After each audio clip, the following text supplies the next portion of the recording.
আমি ওদেরকে যতই হচ্ছে যে এই জায়গায় দিই না কেন, এই হাঁসগুলা এদের সাথে খাবেই, মানে এদের একটা অভ্যাসে পরিণত হয়ে গেছে। আমি আসলে ছাগলকে ভুসি খাইতে দিছি এবং দানাদার খাবার খাইতে দিছি, তো এরা আসলে এখানে এদের সাথে ভাগ বসায় প্রতিদিন। এই যে এখন আবার ভাগ বসাবে, এই যে মানে ওদের যে এখানে খাবার আছে এটা ওদের মানে খাওয়ার ইচ্ছা নাই। ওদেরকে এদের সাথে খাইতে হবে। দেখ সবাই মিলে খাচ্ছে, অনেক ভালো লাগতেছে। আর এই বেচারার গায়ে একদম অবস্থা, মাথা শেষ করে দিয়ে দিছে। হ্যাঁ, এই দৃশ্যগুলো আসলে ভালো লাগে, ভালো লাগার মতোই দৃশ্য।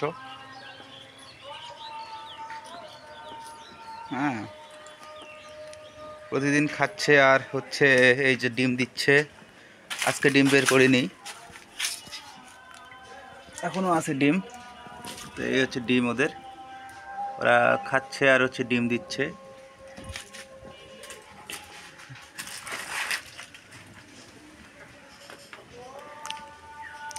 এই হচ্ছে পানি।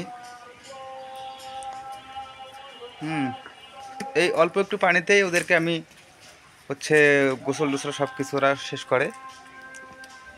ওদেরকে খাওয়ার জন্য আলাদা পানি দেওয়া হয়। তো প্রচুর খাচ্ছে, মানে ওদের অর্ধেক খাওয়া মানে এরাই খাবে। কি তোমার খাবার ভাগ বসাইছে? হ্যাঁ, সম্ভবত মুরগিগুলোও আসবে এখানে। ভাবতেছি এখানে হচ্ছে নাকি, এরা কি খাচ্ছে?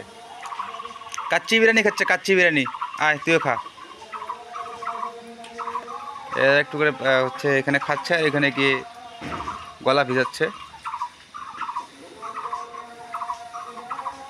এই যে আমাদের চীনা হাঁস, এই চীনা হাঁস হচ্ছে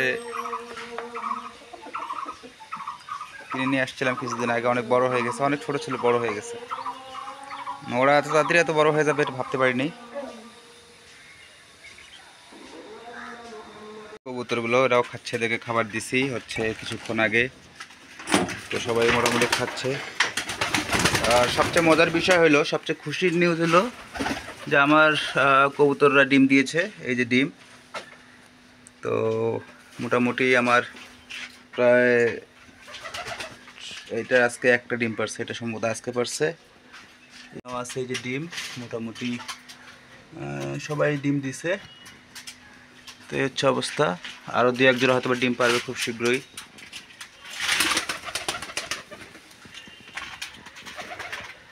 তো এই হচ্ছে আমার ফার্মের বর্তমান অবস্থা।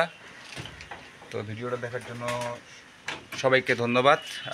সবাই দোয়া করবেন এবং হচ্ছে আমাদের সাপোর্ট করবেন। Thank you.